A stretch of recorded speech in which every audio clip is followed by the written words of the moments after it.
costó mucho tiempo que conseguir que el cava fuese una denominación mundialmente conocida, y era muy importante para Requena, para nosotros, que era una empresa inicial, el estar ahí participando de esa grandeza que había ya. Bueno, pues es muy importante estar debajo de un paraguas, porque si no, o te mojas o no te enteras de cómo funciona el mundo. Debemos de estar unidos y muy unidos, y lo que he dicho antes, sentirnos no competidores, sino concurrents. Pues yo creo que en general ha ido muy bien en general, y tiene posibilidades porque ya es muy conocida en una parte importante del mundo, y podemos en ese sentido trabajar más y mejorar. Tiene futuro sin ninguna duda. Señor Vicente García, buenos días y muchas gracias por recibirnos en su bodega. Pues buenos días y un placer para nosotros también. ¿Dónde estamos actualmente? Pues estamos en una bodega que hace más de 200 años que se hizo. Seguramente que se hizo el año que Napoleón quiso ser el dueño de España también, 1808. Y el nombre, que ha sido lo más simpático, para mucha gente dice que porque es Tarsis, y es que Tarsis coincide en un tiempo que cuando se fundó Requena, que los tartesos también vinieron buscando metales y buscando salazones que había en España ya, y eran uno de los tartesos, fundó Requena y se llamaba Tarsis. ¿Siempre su familia se ha dedicado al cultivo de la vid? Sí, por circunstancias sí, había que hacer más cosas. Mi padre se dedicó también a la construcción y desde luego para poder salir adelante había que hacer de todo. Usted, con 12 años, como todos los niños, acabó la escuela y se dedicó a trabajar. En la viña hasta los 16. A los 16 entré en la construcción y hasta los 18 fui albañil, paleta. ¿Qué le pasó a los 18? En Requena se abrió la Diputación, abrió una escuela de capataces y viticultores. La palabra fue que mi padre dijo: ahora que vales para trabajar, ¿te quieres ir a estudiar? Y al final cedió, fue la parte que me dejaron ir a estudiar, porque había interés por parte de la familia. Tenía familia inteligente, otra cosa es que tuvieran dinero. ¿Esto es la primera promoción, puede ser? La primera promoción que se hizo, sí, 1960. Para nosotros era una salida, como cuando te estás ahogando y sales y respiras. Entonces yo hice el servicio militar, yo preparé las oposiciones, aprobé las oposiciones y entré en el ministerio. Estando ahí, tuve la suerte de que hubiera unas becas del gobierno francés y me fui un año a estudiar a Francia. Estuve un año, que fue un año mágico, sobre todo para los estudiantes, porque fue el año que los estudiantes franceses se rebelaron contra el gobierno, el 68. ¿Qué pensó del contraste entre ambos países? Lo que sí que aprendes es un poco también de lo que he aprendido en Cataluña, porque cuando uno va a enseñar, la verdad es que se puede venir aprendiendo mucho más que ha enseñado. Y es el amor a la tierra, el amor a lo de ellos, que aquí en España, por circunstancias que no vamos a entrar, no lo hemos sabido valorar. ¿Cómo era la viticultura entonces, sin esta formación? Cuesta mucho que un agricultor sea capaz de cambiar. Primero, los hábitos son hábitos. Y luego, si no hay una tecnología que no nos viene dada, pues se mantiene el estatus sin más. No ha evolucionado demasiado. Sin embargo, la etnología sí que la ciencia ha avanzado mucho en ese sentido, mucho más que la tierra. Estaba el terreno tan libre que se podía hacer todo. ¿Cómo fue para usted pasar de ser un estudioso, un profesor, a poner en práctica estos conocimientos en una bodega? Pues es muy agradable, porque realmente es cuando te das cuenta de lo poco que sabes. En este Panadés de los años 80 llega un momento en que usted decide que quiere volver a Requena. ¿Qué pasó?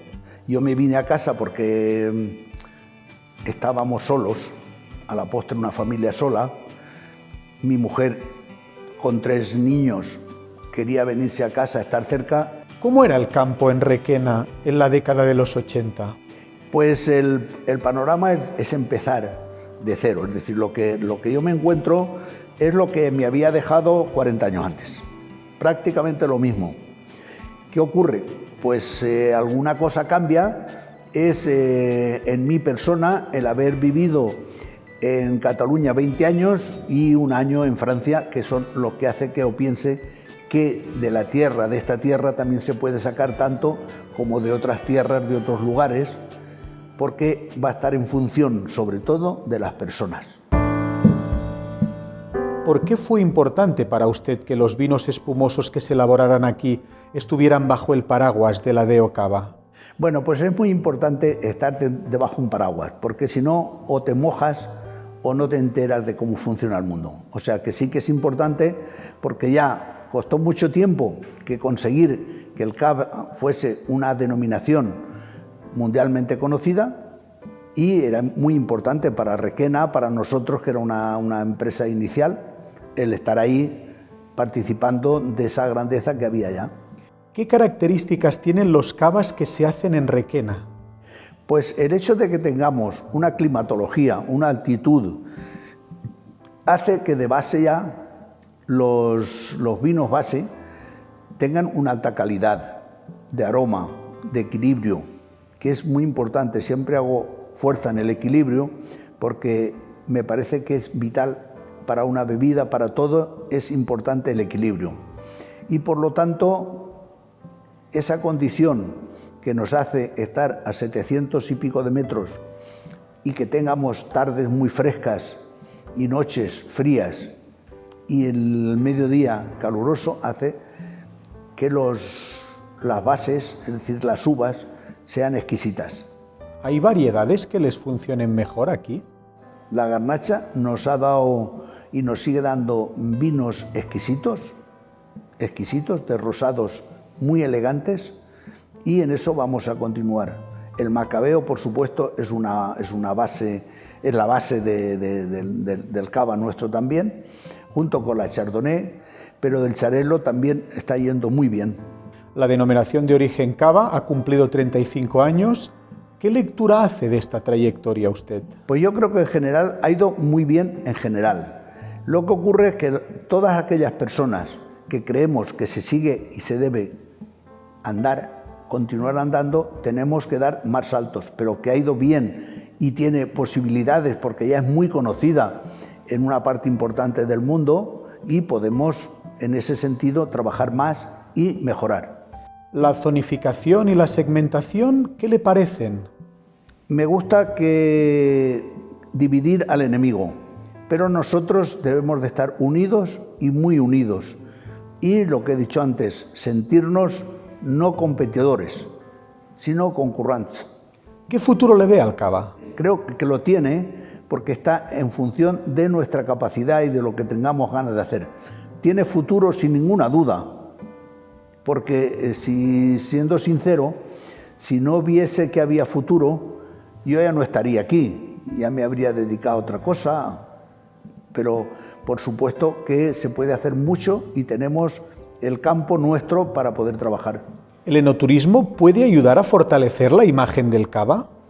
Pues es una buena manera para nuestra bodega y una buena manera para el que viene a visitar, porque se entera de cosas que le van a hacer que se sienta bien, placentero, y que cuando hable luego sepa de qué hablar, porque si no, no sabemos ni que el vino viene de la tierra, etcétera, etcétera. Si tratamos bien a la gente nos tratará bien. Es verdad que es muy importante e incluso yo diría que hasta divertido el explicar cosas que la gente se siente asombrada en algunos casos, y si conseguimos que se aficionen a tomar un vino, a tomar un cava cada día, ganaremos mucho.